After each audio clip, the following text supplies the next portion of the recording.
Hey everybody, welcome to Cowboy Criminology. Thank you for joining me for this edition of Serial Killer Saturdays. And today we're going to be talking about Gerard John Schaefer. Now, I did put out a post saying that I was sorry for the holdup in getting out this episode of Serial Killer Saturdays. I wanted to make sure that I was doing a good job getting you all the information. And and as I was sitting there going over the volumes of information I have about Gerard John Schaefer, I remembered some of the issues with writing about him while I was getting my degrees and going through academics, my academics. There's a lot to unpack with Gerard John Schaefer. For starters, unlike a lot of serial killers where he's either caught at the very end of his career and a lot of things get linked back to him, Schaefer was actually caught in the middle of his career, was allowed to be out and about on bond for kidnapping charges. And if you're new to Cowboy Criminology, you might want to check out the videos I've done in the past to familiarize yourself with what I think about allowing certain people out on bond for certain crimes. Okay, so yeah, there's a whole lot. I remember when I was writing a paper about Schaefer, and the body could only be 10 pages long, and it couldn't be any more than that, couldn't be any less than that. And I remember when I was writing this, I was like, "Oh, this is going to be a cinch." I know all these things about Gerard John Schaefer, and it's I'll get this knocked out, and I did. The paper came together pretty fast, but I had to condense 30 pages of research and information down to a 10-page manageable document, and that was tough, and so. Part of me kind of regrets selecting Gerard John Schaefer just because there is so much about him, but he's such an unusual serial killer. Not so much that I'd call him an outlier. He's not a Jeffrey Dahmer type individual or a Dennis Rader where everything about them was so painfully ordinary that. Well, that's exactly how they avoided detection. Is they were so ordinary that they were just above suspicion. They really were. Gerard John Schaefer, not really the case, and not really. He's so unusual. I mean, he's atypical in some aspects that we associate with serial killers, and in a lot of ways, he's still very typical. So I wanted to find a really good introduction for Gerard John Schaefer, because this story has murder, kidnapping, sexual assault, paraphilias. It's got everything. So y'all, this is the road we're going down. So if maybe this isn't your cup of tea, this might be a good time to kind of pause the video and maybe ease into this one. And if you're thinking, you know what, I'm familiar with those terms, they don't bother me. Okay, let me put it into perspective like this. Robert Stone, who was the lead prosecutor in Gerard John Schaefer's trial, was asked about Gerard John Schaefer in an interview about Ted Bundy.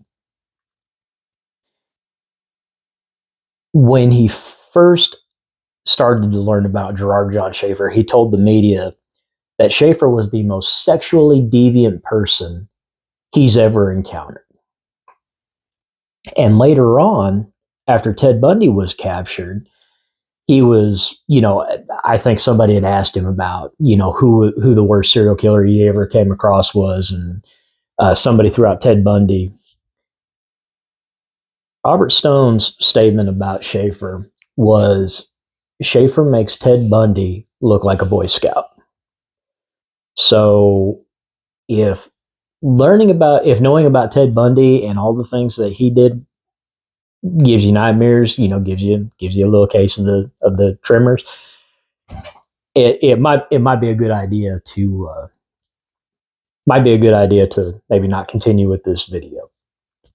If that statement there intrigues you, then by all means, let's move on. Let's learn about Gerard John Schaefer. Okay, so his early life was pretty pedestrian. All right, he was born in March of 1946 to Doris and Gerard John Schaefer Sr. Gerard John Schaefer Sr.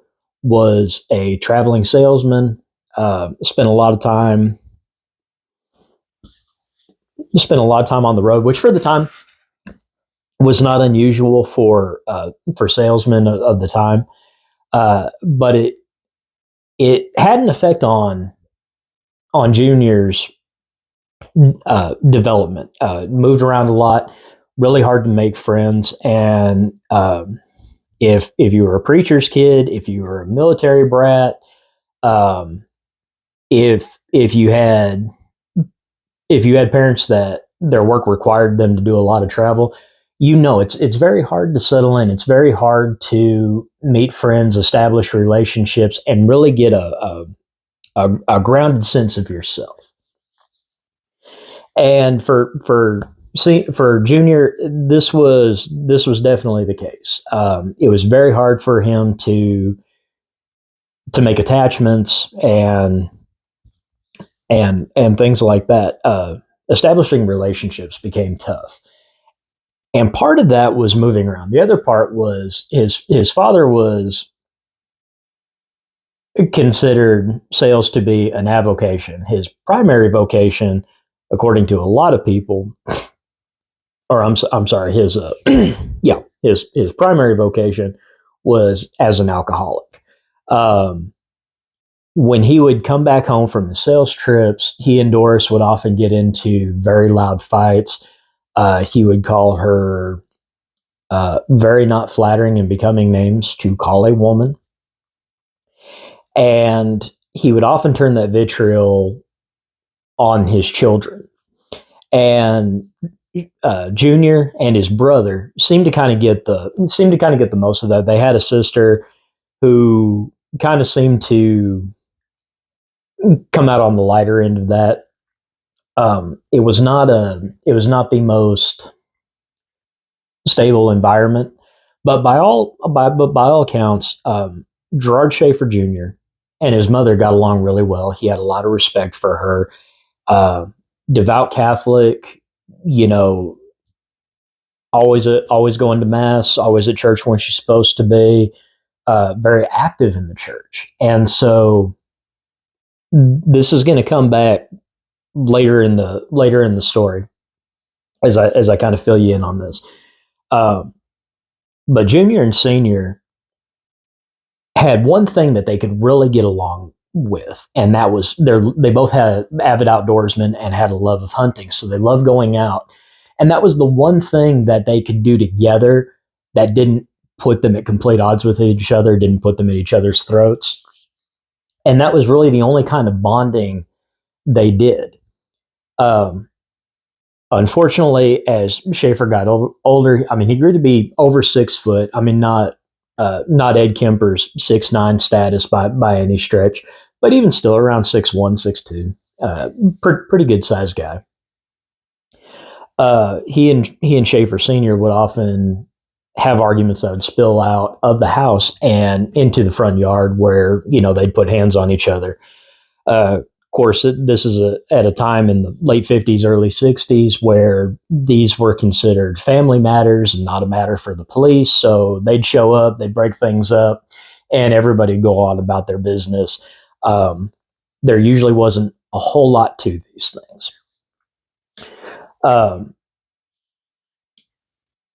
So I've talked to you about Schaefer being an outdoorsman, and I've also talked to you about his inability to make friends. Okay.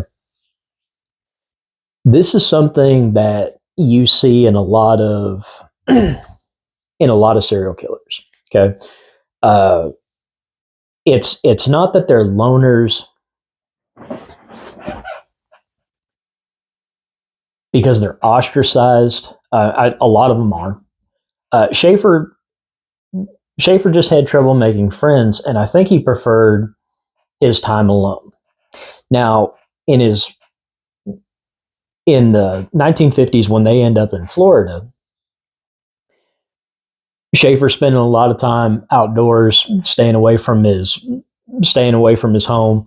If his dad's there, which those occasions tended to be few and far between, so he'd go out. And we talked in the Richard Cottingham video about how Cottingham became kind of a consumed with his fantasy life. Well, Schaefer is going out and he's hunting, he's camping, he's out in the swamplands of Florida. But what is Florida famous for? Beaches. And so my theory is this. Like any other serial killer, especially a sexual sadist like Gerard John Schaefer, they come to an awakening in their psychosexual development. And hunting is an activity that's, I mean, at its core is violence perpetrated on another creature. But with Gerard John Schaefer being alone and spending so much time outside, there's a good chance that he often came across girls and young women who he'd see in their bathing suits or maybe not wearing a whole lot of anything at all. And they'd be going out for a swim, enjoying the wonderful weather that Florida has.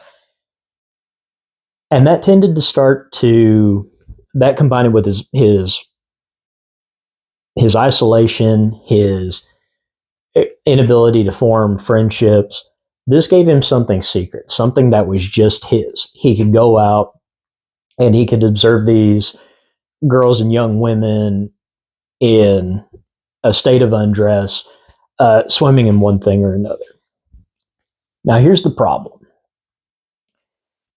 When you have a tumultuous home life, which pick a serial killer, any serial killer, a lot of them will have that. Ed Kemper is an absolute prime example of a horrific upbringing, and you almost have to wonder if he ever really had a choice. I mean, was he ever going to be anything other than the co-ed killer? We don't know.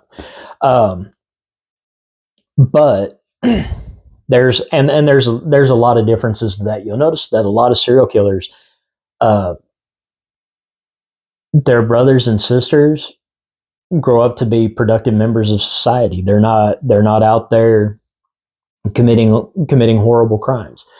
In fact, many of them, you'd be surprised how many of them have little to no criminal history to speak of. Okay. So when you have this isolation, this idea of being alone, now he's got this secret life where, he's going out hunting, but now he's looking at these girls and young women swimming. He's wandering the streets, and he's probably looking in windows.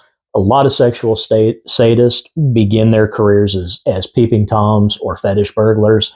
So there's nothing there. Getting back to the tumultuous home life. Okay, so I told you earlier that Schaefer Sr. was often accusing his wife Doris of being impure, being a woman of ill repute, having loose morals. And with Schaefer, this didn't square. So there's an adage in relationships that if a partner in the relationship is accusing you of a certain behavior, it's probably because they're engaging in that behavior themselves. Okay. Um, some people will say amen, and there's a lot to that, and some people will say it's absolute garbage. And I guess that would be directed by whatever personal experience you have.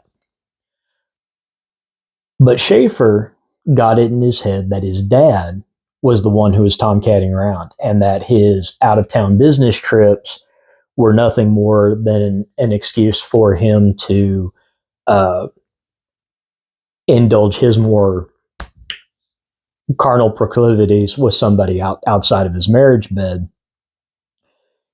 And that had a profound effect on Schaefer. He wasn't overly, I mean, when I say he wasn't overly close to his mother, I'm saying he had what most people would perceive as a healthy relationship with his mother, not this creepy kind of Ed Gein, like, what's going on there kind of thing.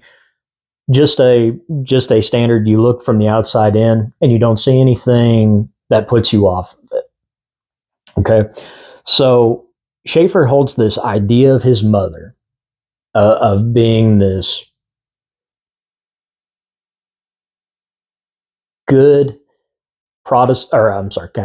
good Catholic woman, and just above impeachment, above, holds to her vows. There's no reason for the vitriol that his dad is bringing down. However, Schaefer started to look at what he believed his dad was doing on his business trips, and his hatred that was geared toward his mom. Schaefer started to blame the prostitutes that his dad was seeing, or he believed his dad was seeing. We can't really prove that one way or the other. But he believed that that was part of the problem in the relationship. And so because of that, Schaefer took on a very dim view of women who dressed immodestly, acted promiscuously, one thing or another. Also typical in sexual sadists is that the very thing that they despise about their victims is ironically the same thing that drags them to their victims. So we'll get to that here in just a little bit. So Schaefer actually was brought up in Catholic school for most of his life. High school, pretty unremarkable. Not really a member of any sports or clubs. Had two girlfriends. One named Sandra London, who we'll talk about later, because she's, if you're familiar with true crime at all, Sandra London is kind of a big deal. The problem with Sandra London is she's a very controversial figure in true crime, and we'll talk about that towards the end of the video. So in high school, when Schaefer had a girlfriend over, they were hanging out in his bedroom. He had his windows open because, like I said, it's Florida. Florida has beautiful weather. Why wouldn't you? And he and his girlfriend look out the window, and they could see a neighbor, a girl they go to high school with, undressing. And Schaefer looks at her with just the way it was described by the girlfriend is he turned into a monster. Like, it was just hate, and the vitriol spewing out of his mouth was enough to scare her. Well, this neighbor's name was, I have trouble pronouncing it, Lee Hainline. And Lee was an acquaintance. I mean, maybe not friends, but there wasn't a romantic relationship, and she wasn't known to like bully or torment or anything like that. So Schaefer begins to indulge certain fantasies. He begins to think about bondage, sadomasochism. He begins practicing autoerotic asphyxiation. He starts cross-dressing. Now, sexual sadist, this is not uncommon. James DeBartoleben, Dennis Rader, um, they all had a proclivity for cross-dressing and participating in kind of experiencing what their victims experienced. And usually this is kind of appears in the cycle of violence for a serial killer, where they're in between kills, they're satiated, they're kind of riding a high, and there's probably something about the last kill that they're trying to relive. So it's really kind of really dark. But they get into those kinds of things, and you're going to see some of the evidence that's collected in the Schaefer case that supports that. Okay, so like I said, we've got a lot of information to go off. So this is actually just going to be part 1, and I'll be back with part 2.